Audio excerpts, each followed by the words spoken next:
I was really hurt when I found this out because I thought that Sasha Calle did, and I think I'm pronouncing your name right, Sasha Calle. She did an amazing job in The Flash. Literally, I thought The Flash, not to talk about old things and rehash my opinions about the film, but I thought The Flash was a good film. You know, it had its errors, of course, things I absolutely didn't like, but I thought overall The Flash was one of the best films of the DCEU next to the 4 hour cut of the Justice League, the Snyder cut.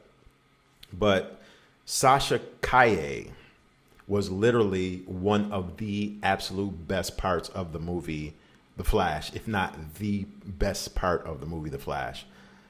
Along with, seeing Michael Keaton come back and other things, but we're not here to talk about that. But we're here to talk about Sasha Calle on the E for One podcast. Thank you for watching. I'm Anthony AP. Make sure you like this vid and subscribe to the channel.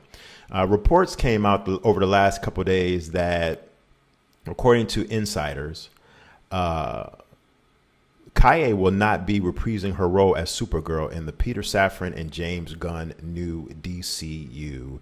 The report from December 8th, a couple of days ago, revealed that while Supergirl will join the quickly growing cast set to appear in Superman Legacy, Calle won't be returning, and casting has been already underway. And this article is recording according to CBR.com, but it's all over.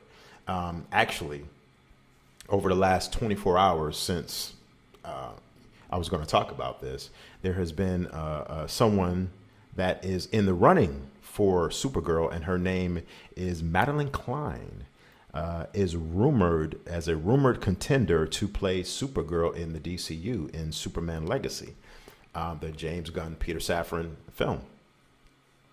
So I was hurt by this because I thought Sasha did an amazing job. She was gritty. She brought that realistic. I love films that superhero films, comic films that are based on realism. That's why I gravitated towards the Snyderverse so much, even though, check it, I had my problems with the Snyder universe. No doubt about that. No doubt about that. I gravitate towards the more gritty, more realistic approach. And I love that about the DCEU, which is now pretty much defunct, besides Aquaman coming out in another week. But I was hurt because, man, she did a real good job. She was gritty, like I said. It was more of a darker Supergirl. She had the look. She looked amazing in the film. I mean, as I think she's a Latina of Latin descent. I think so.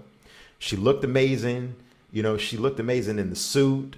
And she just had a realistic look to her. She wasn't the traditional blonde hair and blue eyes Supergirl that we grew up watching throughout the years and growing up in the 80s. If you saw the first Supergirl film that came out, or the Supergirl, I'm not going to say it's the first, but I think it's the first Supergirl film that came out in the mid early 1980s.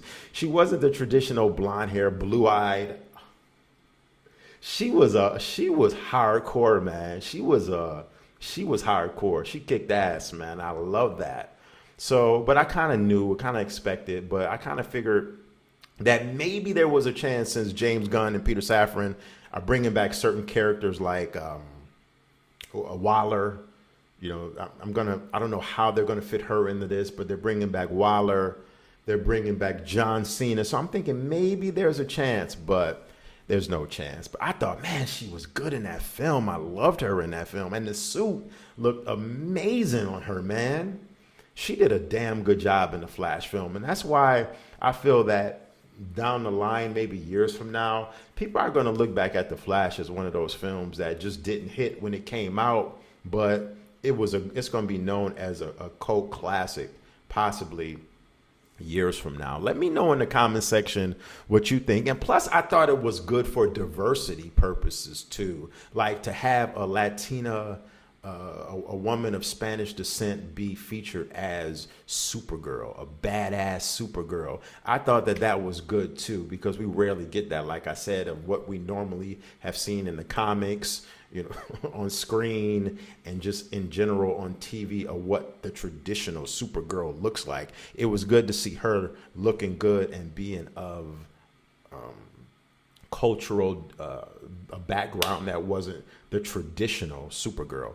Hit that comment section up. I want to know what you think. Thank you for watching the E41 podcast. Once again, subscribe to the channel. Thank you. Until later, I will check you later. Peace.